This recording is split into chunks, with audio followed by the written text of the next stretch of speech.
Boa tarde a todas e a todos. É um prazer poder participar desse encontro a convite do querido Paulo, da querida Graça. Então, minha saudação, meus respeitos, como nós costumamos fazer na tradição iorubá, vou saudá-los de acordo com os nossos fazeres. Motumbá Agbami, Motumbá Aburumi, que significa dizer: eu saúdo aos meus mais velhos, porque neles reconheço mais vivência, mais experiência, mais resistência. Saúdo os seus saberes. Eu saúdo aos meus mais novos, aos meus irmãos mais novos, porque reconheço neles a pujança da juventude, a força, a energia, o ânimo de fazer. Saúdo os meus mais novos porque eles hoje, apesar de menos tempo de vivência, podem ir mais longe, podem ser muito mais profícuos do que eu. Por isso os saúdo também. Muito bem. Paulo me incumbiu de falar sobre a cultura iorubá, sobre a religiosidade que foi produzida a partir dessa cultura, dessa matriz aqui no Brasil, o candomblé. Eu sou Márcio de Jagum, sou pesquisador, sou escritor e sacerdote da tradição iorubá ou nagô. Muito bem.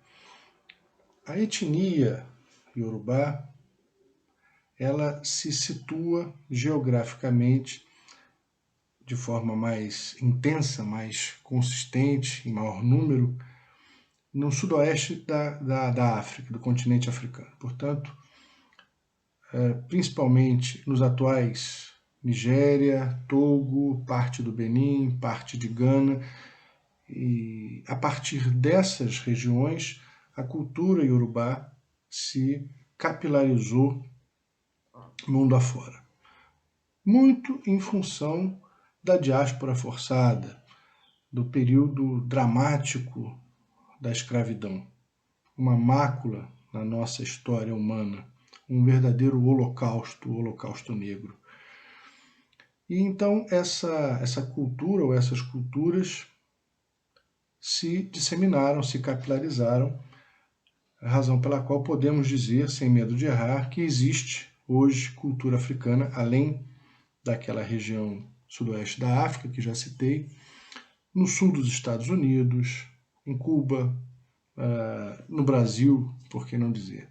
Inclusive, o idioma iorubá foi tombado como patrimônio material do Estado do Rio de Janeiro, justamente pelo reconhecimento não só da importância, mas como da pujança dessa cultura aqui no nosso território.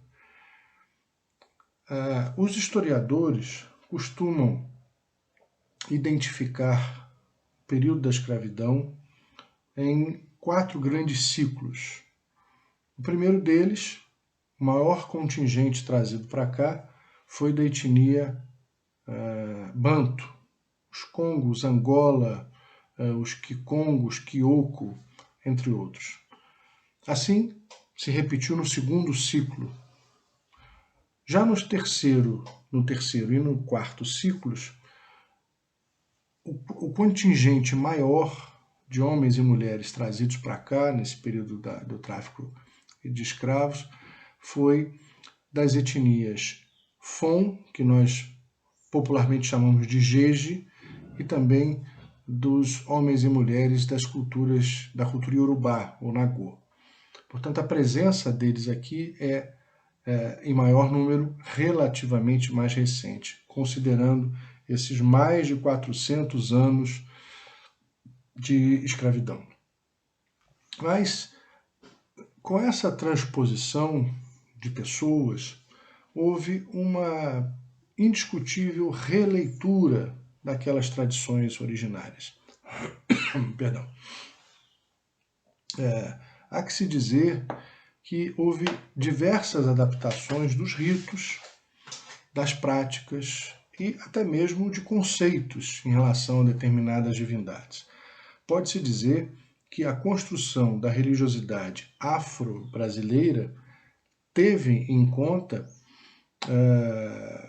uma fauna diferente, uma flora diferente e uma pertença diferente junto mesmo ao panteão dessas divindades. Cito como exemplo antológico a releitura da divindade Ogum. Ogum tem o seu culto originário na cidade de Irê, na região Iorubá. Lá na cidade de Irê, Ogum era associado à forja de metais, à caça, à agricultura e à guerra. Mas, de fato, não faria muito sentido que aquelas pessoas que eram obrigadas, compelidas a trabalhar na agricultura dos seus opressores, celebrassem um deus, uma divindade da agricultura, que em última instância acabaria favorecendo aos próprios tiranos. Ogum, então, de uma forma absolutamente natural, de uma forma absolutamente sutil, vai passando por uma revisão, por uma releitura, como gosto de dizer, e começa a ser muito mais invocado como uma divindade da guerra do que propriamente da agricultura ou da caça. É curioso porque nos ferros, como a gente costuma dizer, nos assentamentos, nas ferramentas desse orixá, é visível a presença de um arco e flecha e de elementos agrícolas. Então, arco e flecha principal, né, e ferramentas agrícolas penduradas, como ancinho, pá, etc. Com uma menção absolutamente direta à relação de Ogum com a caça e a relação de Ogum com a agricultura. Mas a necessidade, a relação com uma divindade guerreira que os livrasse da opressão, provocou, de certa forma, essa releitura tão curiosa. Isto não é propriamente um erro. Mas então a divindade foi deturpada. Não. Eu considero uma releitura. São faces de uma mesma personalidade. Para entender isso, eu gosto de citar a relação que os filhos têm com os pais. Os pais, às vezes, têm uma prole grande, 2, 3, 4 filhos. E se você perguntar isoladamente a cada filho como ele vê o seu pai, é possível que ele faça um relato diferente do progenitor, que tem a ver com o seu momento, tanto do progenitor quanto do filho ou da filha, tem a ver com a relação que eles estabeleceram, tem a ver com a história, com os enfrentamentos. Então, a percepção de um filho para com o pai promove leituras ou releituras diferentes em momentos distintos. Eu uso esse exemplo para a gente entender essa releitura que os africanos e africanas tiveram dos próprios deuses de suas matrizes. Portanto, desde que esses homens e mulheres foram trazidos para esse território, desde que eles puseram seus pés nesse solo, trouxeram consigo seus valores, suas crenças, suas práticas. Razão pela qual podemos afirmar que há cerca de 500 anos se pratica tradições africanas no Brasil. Mas o formato litúrgico, ritual, o protocolo religioso que hoje nós identificamos como candomblé tem cerca de 200 anos.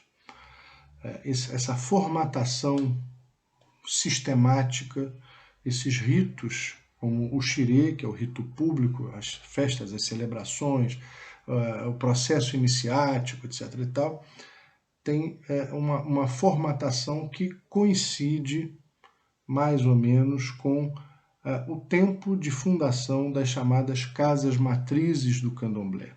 As casas mais antigas, que passaram por esse processo de formatação e a partir das quais suas descendências foram proliferando em novas casas, casas descendentes, casas filiadas, por aí afora. São essas casas, as chamadas casas matrizes.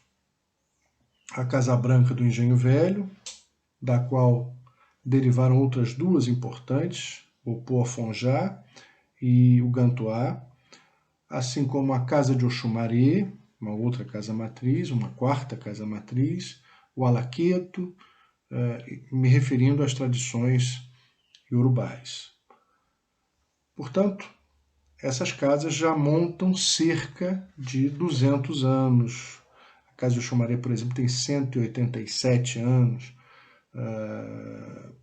O Poafonjá já passou dos 100 anos. E a Casa Branca do Engenho Velho tem cerca de 2 séculos também.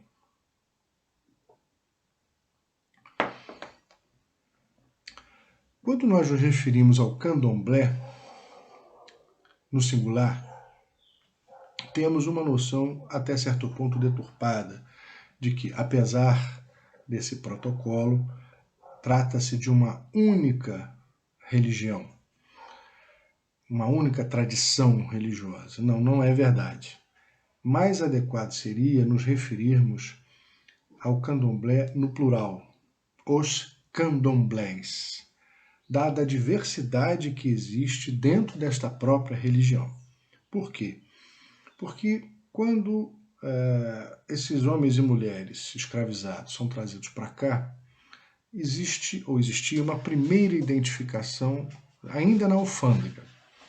Nos livros alfandegários, era muito comum que essas pessoas fossem identificadas da seguinte forma, abre aspas, preto da nação Ijexá, preto da nação Quetu, preto da nação Daomé, Marri e assim sucessivamente.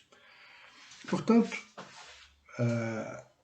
o local de origem dessas pessoas era uma forma identitária, ainda que fosse para os documentos fiscais.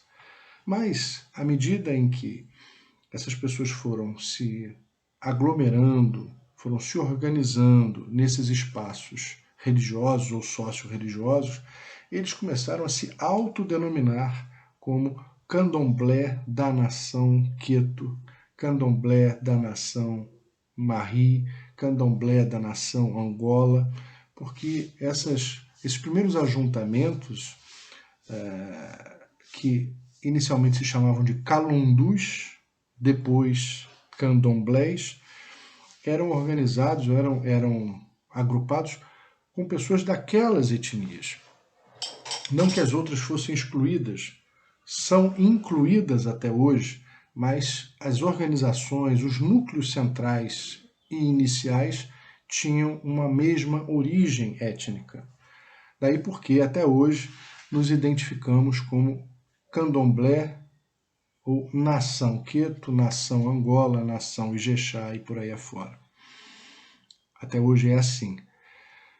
Então há candomblés. E mesmo dentro da mesma nação há vertentes, peculiaridades. Então, por exemplo, dentro da nação Quetu, que é Iorubá.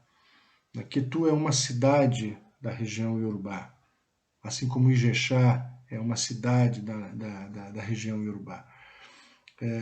Algumas dessas casas matrizes que eu citei, por exemplo, Gantuá, o Poafonjá, Casa Branca, Casa de Oxumaré, embora sejam todas elas de origem Iorubá, de nação Quetu, alguns ritos diversificam, dando uma certa personalidade, uma certa identidade ao que a gente chama de raiz. Então, além da nação, nós temos as vertentes, as raízes diferentes. São variantes.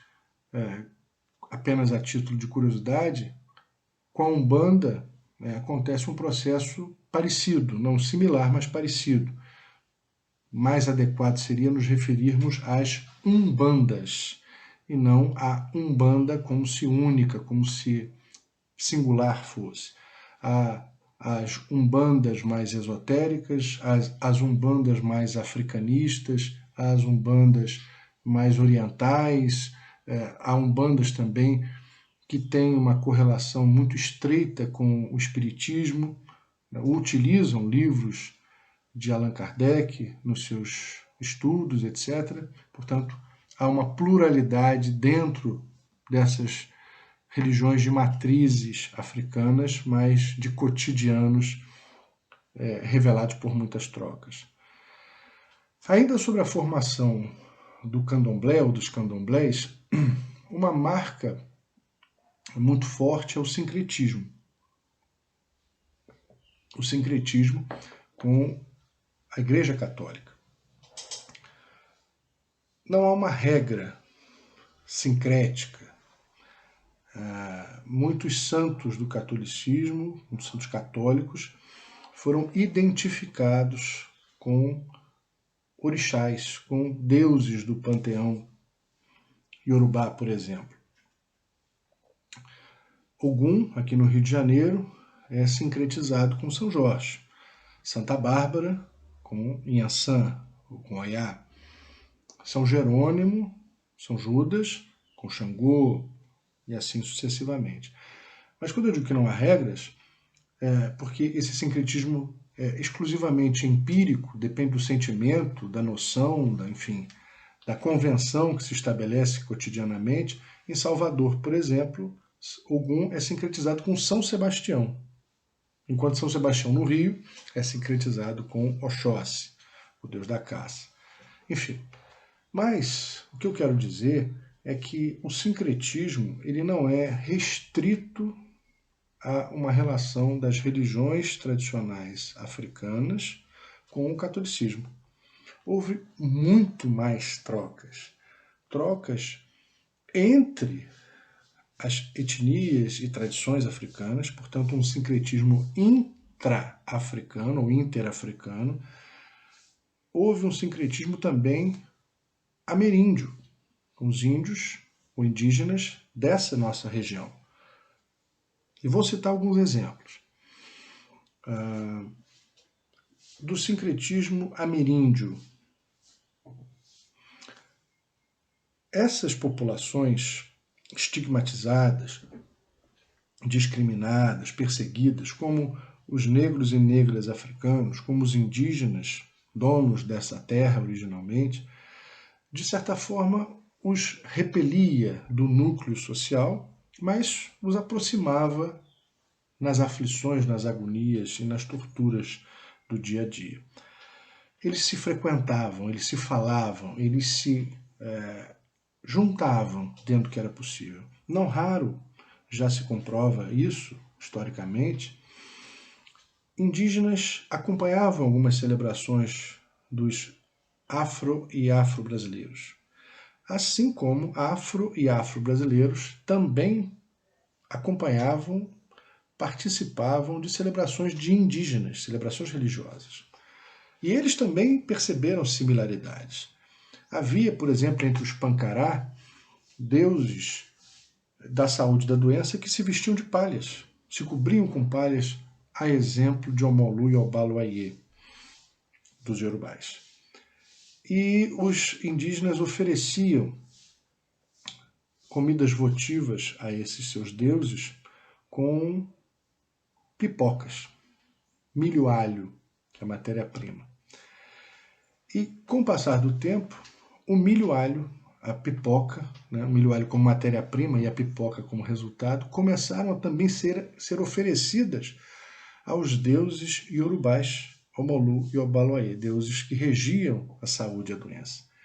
Isso nunca aconteceu no continente africano.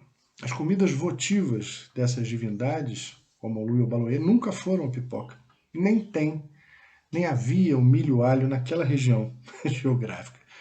As comidas eram compostas pelo chamado amalá, uma espécie de maceração de pasta de inhame, não um amalá de quiabo, mas um amalá feito à base de inhame. Essa era a comida votiva tradicional. Então, a construção dessa religiosidade afro-ameríndia cristã, esse sincretismo, é muito mais profundo do que a gente pode observar. Como exemplo de sincretismo intra-africano, eu vou citar duas divindades femininas, uma chamada Nanã, da tradição Yorubá, e outra chamada Nzumba, uma matriarca também da etnia Banto, Congo, Angola e tal. Ambas divindades personificadas em mulheres idosas, em matriarcas, em mulheres veneráveis, que estão relacionadas à origem da vida. Nzumba, relacionada entre os Banto como a lama primordial, da mesma forma que Nanã entre os Yorubás. Só que Nzumba regia também, além da vida, do início da vida, o eclipse, e era associada à cor lilás. E sabe-se por quê, com o passar do tempo, a divindade Nanã começou a ser vestida de lilás ou ter detalhes em lilás nas suas vestimentas litúrgicas. Portanto, são exemplos aparentemente simples, singelos, mas que vão expressando essa integração sociocultural, filosófica e religiosa. Mesmo em termos de nomenclatura, por exemplo, nas casas tradicionais iorubais, os atabaques, que em Yorubá se diz ilu, são denominados com terminologias da língua Fon, que nós popularmente chamamos de Jeje. Rum, Rumpi e Lé. São três palavras do idioma Jeje, do idioma Fon, o Fombé. E assim sucessivamente. Portanto, os candomblés, as nações de candomblé, para que possam ser compreendidas nesse compêndio sócio-religioso, precisam também ser entendidas nesse complexo sincrético tríplice. Culturas africanas, culturas ameríndias e a cultura católica. Com essa bonita salada, apetitosa salada de culturas, nós vamos nos integrando de uma forma ampla e constituindo uma religiosidade que é de uma dimensão extraordinária. Infelizmente, a nossa cultura brasileira é atravessada por paradigmas colonialistas. Durante muito tempo, mais de século, o Brasil foi um país confessional católico. Nada contra a Igreja Católica, absolutamente, nada contra a fé católica, mas esse é um dado histórico. Desde os primórdios da colonização até 1890, o Brasil foi um país, portanto, desde a chegada dos primeiros estrangeiros até 1890, o Brasil foi oficialmente um país católico. É por isso que a gente entende que os nossos feriados sejam católicos. A gente entende, pode até não concordar, mas a gente entende esse movimento social, esse movimento cultural. Os nossos patronos, oficialmente, são católicos. É uma santa de uma matriz religiosa, Nossa Senhora Aparecida, que é patrona do Brasil. Como se o Brasil não fosse, ainda fosse confessional católico. Padroeiro é feriado, padroeiro de Niterói é São João, padroeiro do Rio, São Sebastião. Então, nós ainda mantemos culturalmente essas referências católicas. Então, até o decreto 119A de 1890, que institui a laicidade do Estado, nós éramos um país, um Estado católico. E só no ano seguinte, em 1891, com a primeira Constituição Republicana, ao ser promulgada, a laicidade entra para o panteão, para o corolário jurídico do Brasil como uma cláusula pétrea. O Brasil é, então, oficialmente laico, mas na prática nunca fomos verdadeiramente laicos. Se o fôssemos, não teriam tantas referências de uma matriz religiosa no nosso cotidiano, no nosso mundo jurídico. Mas isso não se restringe ao mundo jurídico. Isso está no nosso imaginário, isso está ainda muito entranhado nas nossas práticas e nas nossas referências. São referências, como a gente gosta de entender, colonialistas. Por quê? Essa matriz religiosa chega junto com os colonizadores e se impõe hegemonicamente, ou tenta se impor hegemonicamente com o beneplácito do próprio Estado, durante a coroa e depois da República. Enfim, daí entendemos a lei do padroado e por aí afora. Mas o fato é que, a partir dessa referência cultural, dessa referência religiosa, muito por conta do colonialismo, a nossa sociedade tem um distanciamento, tem um senão, tem ainda muito preconceito, por que não dizer, as práticas que não eram hegemônicas, aliás, eram contra-hegemônicas. Enquanto o referencial hegemônico, religioso hegemônico, propunha um templo, os sacerdotes e sacerdotisas do candomblé, das religiões afro-brasileiras, propunham a natureza ampla como um templo. Enquanto as religiões hegemônicas propunham que a intermediação, que a absolvição fosse feita por um sacerdote, eram as mulheres, as matriarcas, as mães de santo, como se costuma dizer, as yalorixás, que diziam, não, nós somos muitas, somos mulheres, somos negras, e aqui a gente conversa direto com os orixás, com os deuses. Então é uma contracultura na referência à imposição que se fazia culturalmente à época. Houve muitas resistências, e essas resistências, é bom que se perceba, não são exclusivamente religiosas, ou a filosofias, ou a dogmas, como se fosse pouco. Não se resume a isso. Há restrições, há preconceitos do caráter étnico e religioso. E eu vou citar um exemplo bem recente.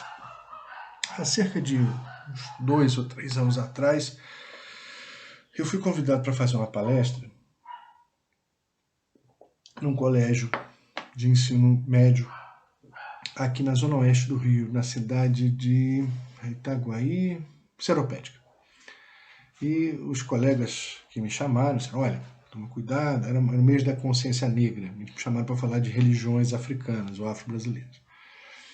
E disseram, olha, toma cuidado, que a turma é muito fundamentalista, é muito radical, há uma grande maioria de neopentecostais, eles não estão muito abertos a esse assunto. Eu falei, tudo bem, em guerra avisada só morre quem quer, como diz o ditado. E eu então levei um pendrive com um pequeno clipe que era cantado numa língua africana. Quando o clipe começa, a garotada que estava reunida num pequeno auditório, talvez no número de umas 60 pessoas, 80 pessoas, a garotada se agitou. E era um tal de sinal da cruz. Eu não quero assistir isso é coisa do diabo, tô fora, não sou obrigado. E começaram a se movimentar e tal, os professores do colégio, as coordenadoras, muito constrangidos, tentando amenizar, até que a diretora usou um argumento inafastável, um argumento realmente pontual. Disse, tá valendo nota. Aí o pessoal sentou e eu pude dar a seguir, dar adiante. E eu mostrei para eles a tradução daquele cântico que eu tinha projetado. Era um cântico gospel, só que cantado numa língua africana. E eles, notadamente, ficaram constrangidos e assustados. O cântico dizia, em linhas gerais, Jesus Cristo é o Senhor, o ensinamento de Cristo, do Messias, é uma referência a todos nós, enfim. E aí eu disse a eles, isso que nós vivenciamos aqui nesse auditório é intolerância étnico-religiosa, porque vocês rejeitaram antes de entender do que se falava. Mas vocês rejeitaram porque vocês identificaram que era de origem africana. Então, basta a origem para causar repulsa. Essa origem é racismo, essa origem é preconceito étnico, racial e também religioso.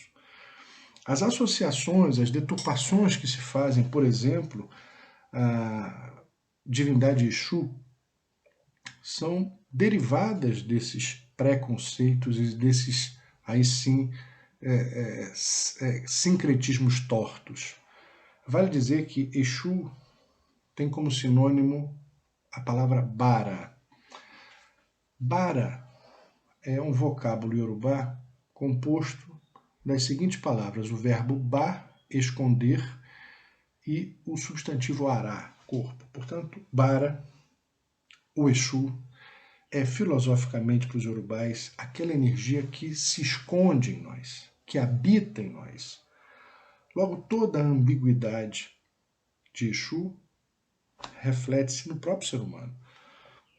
Nós somos o bem e o mal.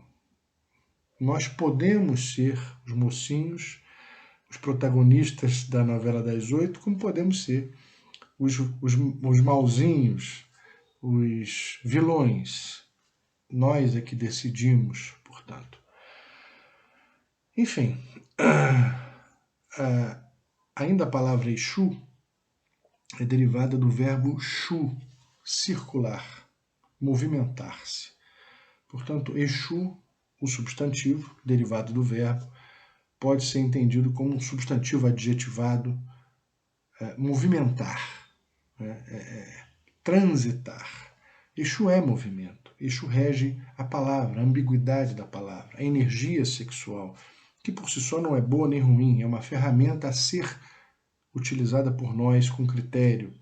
E energia sexual não se restringe ao ato sexual. Energia sexual, bem se sabe, é uma força, é uma usina que pode ser direcionada a vários tipos de ofícios, ao trabalho, à criatividade, à cultura, à escrita, enfim, à caridade, né, ao bem, ao próximo. Então, compreender a filosofia iorubá é fundamental para que a gente possa compreender a prática religiosa. Passamos então a essa etapa, nesse período final de apresentação. Para que a gente entenda as práticas religiosas, a gente precisa entender alguns princípios. O primeiro deles é a atemporalidade. O candomblé, os candomblés, são religiões de matriz africanas, com todo esse histórico, com toda essa translação ou trasladação para o Brasil, como eu já mencionei, que conservam alguns pilares. E 4 deles são fundamentais para o nosso entendimento. O primeiro, a oralidade. Essa é uma cultura oral. No Ocidente, quando a gente fala de oralidade, a gente pensa sempre algo que parte do negativo, né? A oralidade é a falta de escrita, é a ausência do registro. Há sempre uma percepção, a princípio, negativa. Mas esse é um nosso sistema, que é positivista, né? A gente parte do que está escrito, vale o que está escrito, como dizia o Barão de Drummond. Os nossos arquivos, os nossos livros são as nossas memórias. Mas há um interessante escritor africano, Rampata Beba, que diz que a oralidade é criticada pelo Ocidente porque faltaria credibilidade. Mas quem garante que tudo que está escrito é crível, é ponderável e é justo? Os papéis, as folhas aceitam tudo. Mas no sistema da oralidade, eles entendem que a transmissão verbal, ela é, antes de tudo, um conceito teológico. Para os iorubais, foi o Criador, Olorum, que soprou vida, animando os corpos. Portanto, todas as vezes que nós falamos e nós exalamos o hálito, nós estamos espargindo uma partícula do Criador, razão pela qual a palavra tem poder, a palavra tem axé. E é através da dosimetria da palavra que nós vamos sendo gradativamente ensinados a uma relação muito mais estreita entre os interlocutores. Não me basta falar, eu preciso perceber se o meu interlocutor está no momento de maturidade para compreender a amplitude daquilo que eu digo. Então, a oralidade, ela é sagrada e ela também é dosada. A oralidade é um encantamento. É com a palavra que eles invocam seus ancestrais. É da palavra que eles buscam forças para superar as suas adversidades. O segundo elemento basilar dessa cultura é o tempo. Se para nós, no Ocidente, o tempo é sincrônico, início, meio e fim, passado, presente e futuro, para os iorubais não. O tempo, ele acontece simultaneamente. Passado, presente e futuro coabitam, coexistem. Razão pela qual o culto aos ancestrais é central nos candomblés. Nós dançamos com os nossos ancestrais, nós celebramos, comungamos com eles nós nos fortalecemos, nós invocamos os nossos ancestrais das nossas entranhas. Por isso eu gosto muito de me referir, nesse caso, nesse momento de transe, o típico transe do candomblé, não em incorporação, mas de excorporação. O terceiro desses elementos é a relação com a natureza, que eu chamo de naturalidade. Nós, no Ocidente, somos preparados para pensar a natureza como algo que está apartado de nós. Nós, seres humanos, seríamos elementos, indivíduos acima da natureza, mais evoluídos, mais especiais. Há algumas passagens bíblicas, por exemplo, que dão a entender que a natureza foi feita para servir aos seres humanos. Já na cultura iorubá, não. O ser humano não se vê acima verticalmente da natureza, mas o ser humano e a natureza como um todo, a natureza que integra o seu corpo e a natureza que o cerca, estão numa relação absolutamente planificada, equilibrada, horizontalizada. Então, não há hierarquia. Por essa razão, este ser humano consegue ver a divindade numa planta. Celebrar uma árvore como Iroko, deificar o elemento vegetal como Osani, consegue ver Deus no animal, como a cobra, Oxumaré. Para quem vive no sistema ocidental, isso não tem lógica, porque a nossa lógica é estruturada a partir da verticalidade entre o homem e a natureza. Mas naquele sistema de pensamento, o Yorubá, por exemplo, faz sentido, nessa percepção horizontal, que o homem aprenda com o comportamento da natureza, se inspire nela, como, por exemplo, o Parum. O Parum, o bambu, o Parum, a palavra em Yorubá, que define bambu, ensina 3 lições. O Parum ensina resiliência, humildade e solidariedade. O Parum, o bambu, ensina resiliência porque diante das tormentas da vida, das tempestades, ele se enverga para não quebrar. Ele entende que o sofrimento passa. E ele aprende a entender o momento do sofrimento, mas se mantendo integral. O Parum ensina humildade porque ele é oco por dentro, como nós devemos ser vazios das nossas pretensões, das nossas vaidades. Alparum ensina solidariedade porque um bambuzinho é fraco, mas um feixe é praticamente indestrutível. Mas aqui no Ocidente, muitas vezes nós olhamos os vegetais apenas como mato, como incômodos, que sujam as calçadas, que atrapalham as construções, terras que devem ser invadidas a pretexto de um suposto progresso. Então essas ideias progressistas, eu vou colocar entre aspas, progressista no sentido de um progresso, um avanço econômico, progressistas nesse sentido, não fazem nenhum sentido entre os iorubás, por isso é que eles têm essa relação naturalista. E o quarto desses pilares é a ancestralidade. A morte não nos afasta. A morte, melhor, deve ser entendida como um portal, do qual as dimensões se tornam diferentes entre vivos e não vivos. Não gosto nem de chamar de mortos, porque a semântica do morto não se adequa a esse entendimento.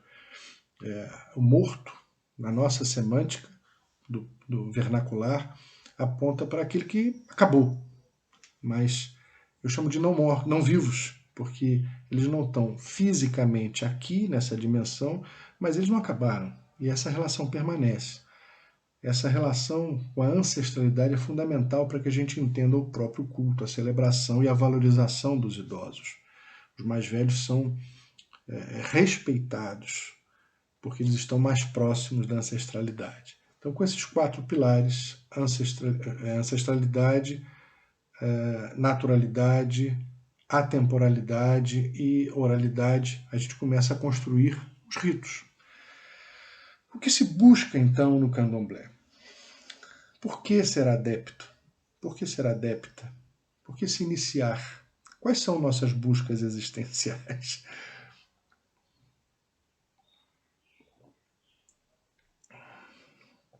O candomblé é assim,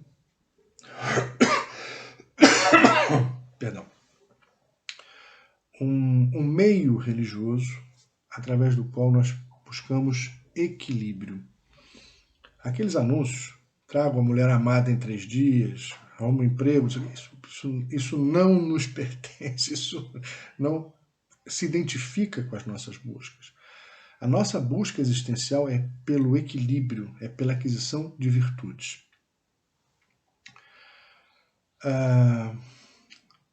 Nós entendemos, na nossa filosofia iorubá, que a perfeição é exclusiva do Criador, a quem chamamos de Olorum. Nós, seres humanos, jamais seremos perfeitos, mas nós podemos e devemos ser virtuosos.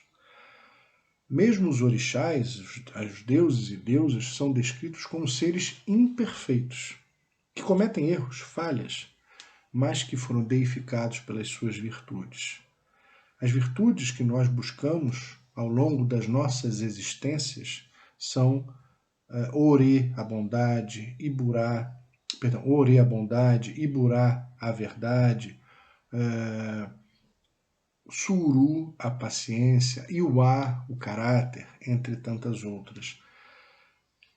Nós acreditamos que nós, seres humanos, temos uma única existência, desde que o nosso espírito é criado.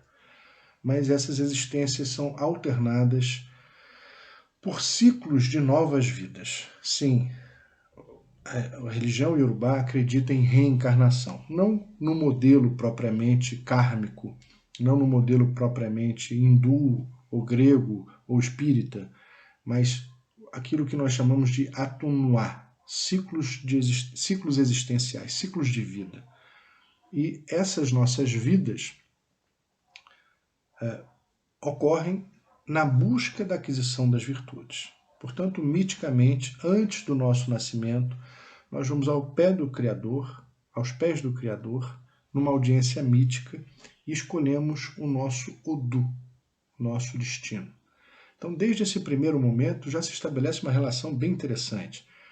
Não é o Criador que nos impõe, um destino. Portanto, não é um destino pré-determinado, definido, ou até mesmo, pela redundância, predestinado.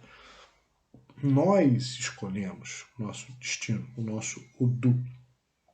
Então podemos entender Odu não com uma tradução ao português de destino, pela ideia do pré-estabelecimento dessas escolhas, mas Odu como trajeto de vida, como estrada que eu escolhi percorrer ao longo dessa vida.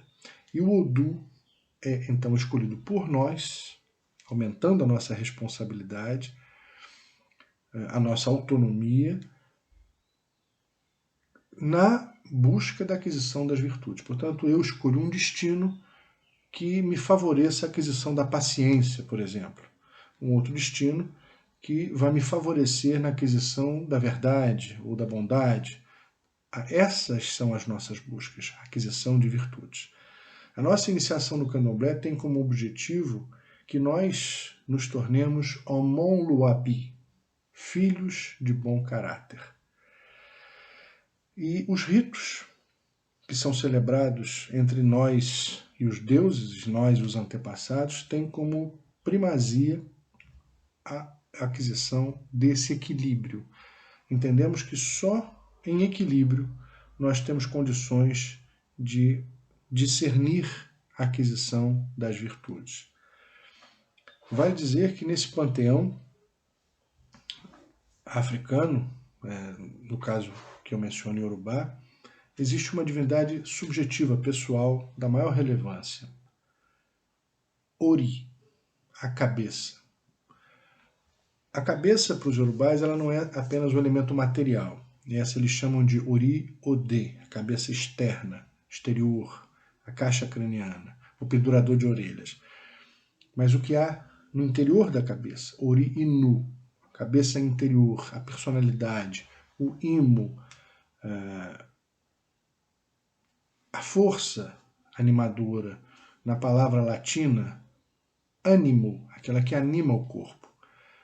Essa cabeça, esse meu interior, irá retornar ao Orum quando o meu corpo perecer. Portanto, a cabeça física morre com o corpo, mas a cabeça interior retorna para um dia decidir animar um novo corpo nesse ciclo existencial. As nossas buscas são essas. Pela aquisição das virtudes. Somos, na concepção Yorubá, seres imperfeitos, mas jamais acomodados com a imperfeição. Somos imperfeitos, livres de um pecado original, livres de um peso, de uma angústia que não vai jamais ser superada. A dor ocasionada a partir do trinômio agostiniano, culpa, pecado e punição, não fazem parte da nossa concepção religiosa. Mas nós buscamos, queremos, vivemos pela aquisição das virtudes. O Candomblé é, assim, uma religião que propaga, que oferece, através dos seus ritos, o equilíbrio do ser humano para que ele tenha a capacidade de discernir, a capacidade de agir em prol da sua busca existencial, da sua virtuosidade. Logo, pode-se entender, em segunda instância, que as virtudes nunca vêm apenas para o indivíduo. Elas só se estabelecem quando elas são capilarizadas. Ninguém consegue ser verdadeiro apenas consigo próprio, se não for com o seu próximo. Ninguém consegue ser paciente apenas consigo, se não for com quem está no seu entorno. Ninguém consegue ter caráter apenas e exclusivamente consigo próprio. Seria uma vivência muito egoística, muito personalista. Então, as virtudes, elas, à medida em que vão sendo adquiridas, vão se estabilizando, se estabelecendo, se capilarizando, se disseminando numa sociedade mais virtuosa, porque as trocas, os ensinamentos, os pertencimentos vão se fazendo de maneira consolidada, de maneira ampla, num lugar, seja ele qual for, de mais acolhimento, de mais paz, de mais respeito, de mais tolerância. A todos e a todas, meu muito obrigado e muito axé.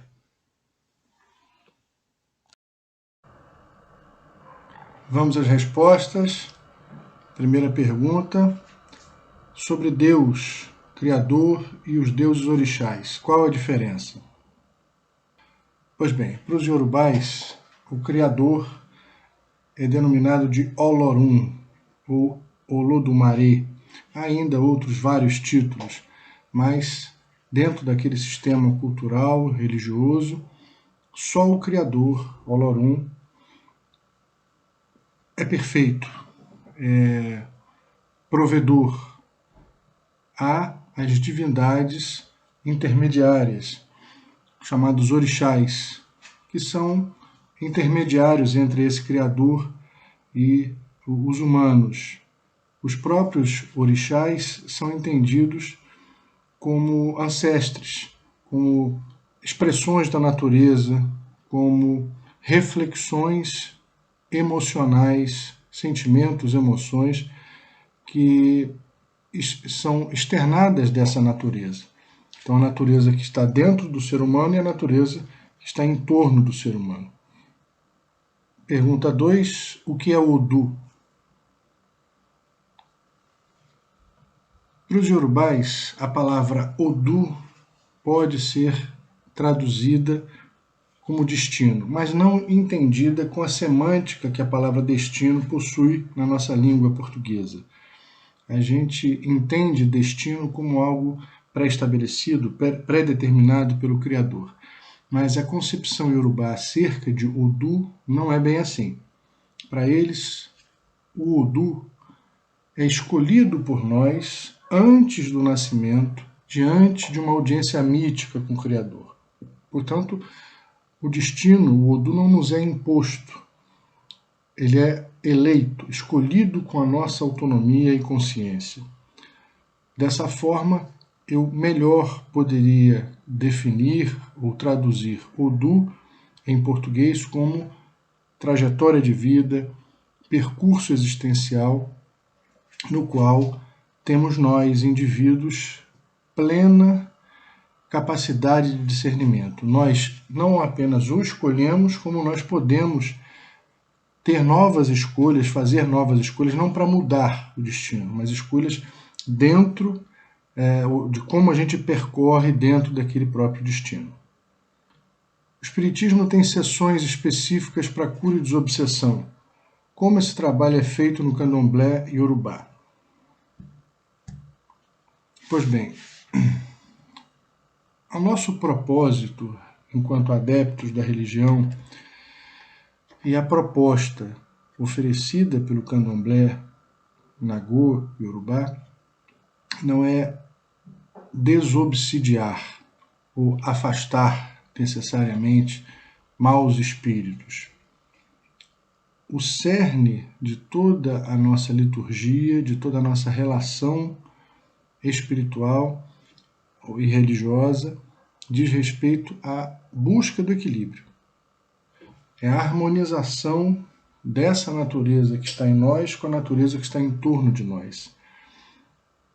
Esse equilíbrio é que nos favorece na obtenção das virtudes, como eu já citei.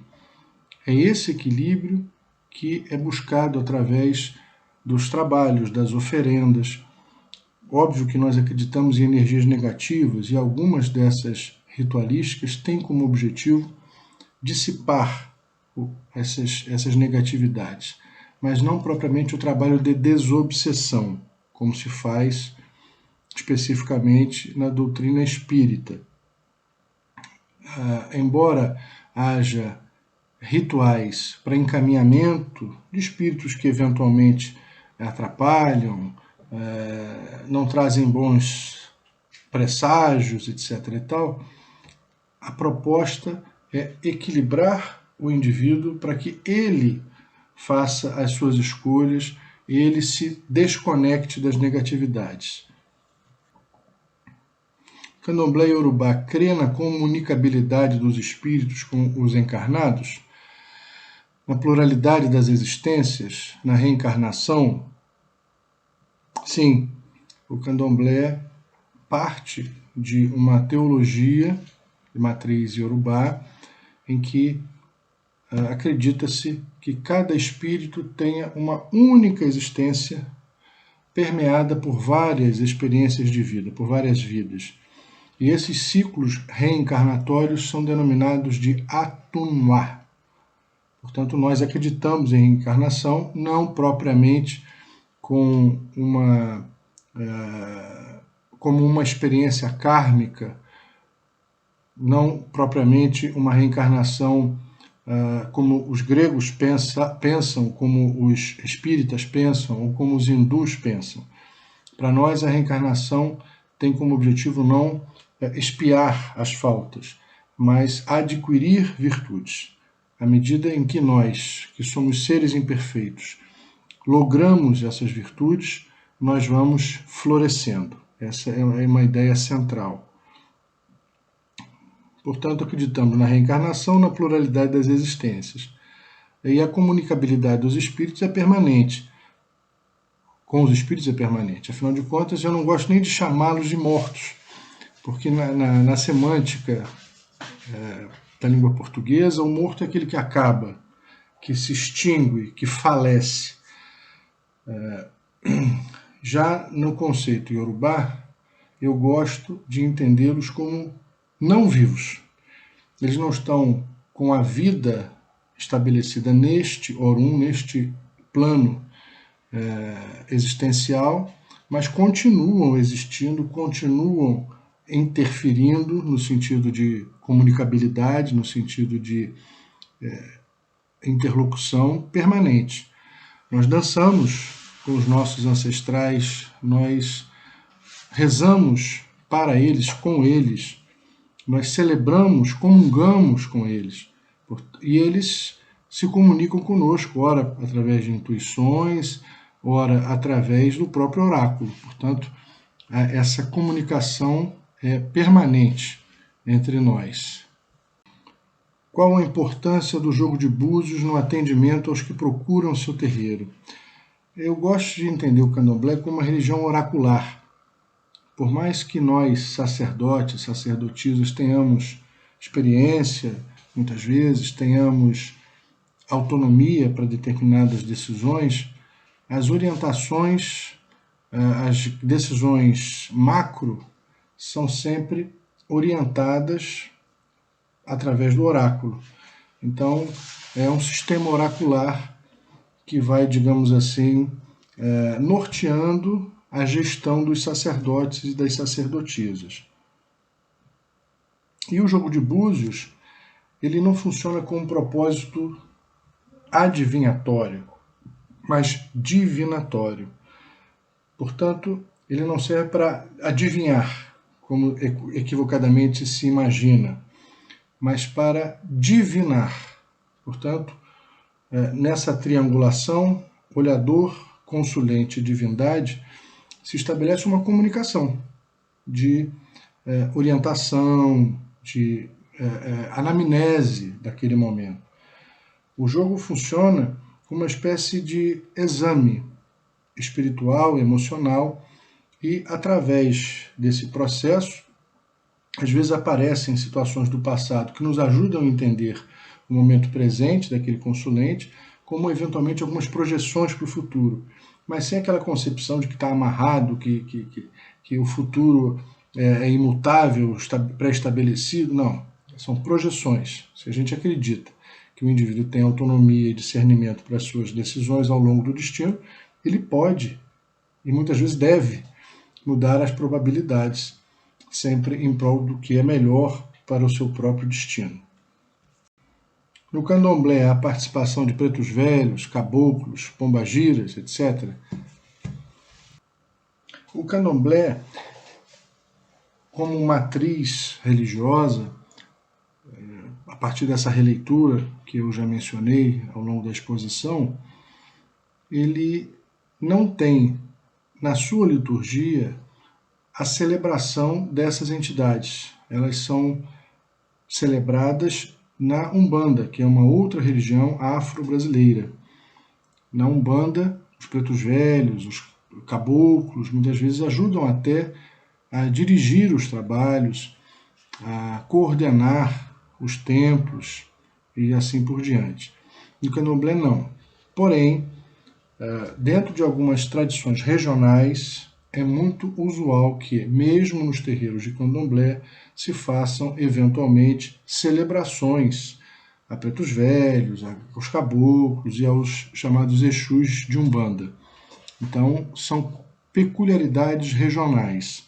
Aqui no estado do Rio, por exemplo, é muito comum que mesmo nas casas de candomblé se tenha consultas ou às vezes festas em homenagem aos exus. São muito comuns. Já em Salvador, na Bahia, por exemplo, essa prática dentro dos candomblés dá mais espaço, por exemplo, aos caboclos. Então são questões bem regionais. Mas originalmente, dentro do protocolo religioso, não faz parte. Como os candomblés podem auxiliar para que o ser humano torne-se um homem de bem, contribuindo para tornar o mundo melhor?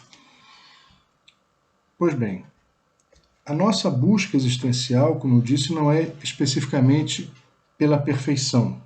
Acreditamos que somente o Criador é perfeito. Nós, assim como os deuses intermediários, não são descritos e não se entendem, nem nós, nem eles, como seres perfeitos. No entanto, a nossa busca é pelas virtudes, entre elas a bondade, a justiça, a caridade, a paciência, a disciplina e por aí afora. Portanto, essas virtudes, ao serem praticadas, nunca o são subjetivamente, nunca o são egoisticamente. Ser paciente pressupõe a inter-relação com o outro, ser justo, ser bondoso, ser caridoso e assim sucessivamente. Portanto, todas as nossas virtudes socializam ou propõem uma socialização desse comportamento. À medida em que nós vamos, a cada ciclo existencial, logrando essas virtudes, objetiva-se que nós nos tornemos homon luabi, que significa dizer filhos do bom caráter. A nossa proposta dentro da religião é nos tornarmos, assim, filhos de bom caráter. Esse é o nosso objetivo, essa é a grande contribuição que o candomblé pode nos favorecer como meio de inspiração, de orientação e de formação cidadã, humana e de bom caráter. Mais uma vez, um grande abraço, Paulo, a todos, a todas que fazem parte do grupo. Foi um enorme prazer poder estar com vocês, participar com vocês desse grupo de estudos. Muito axé.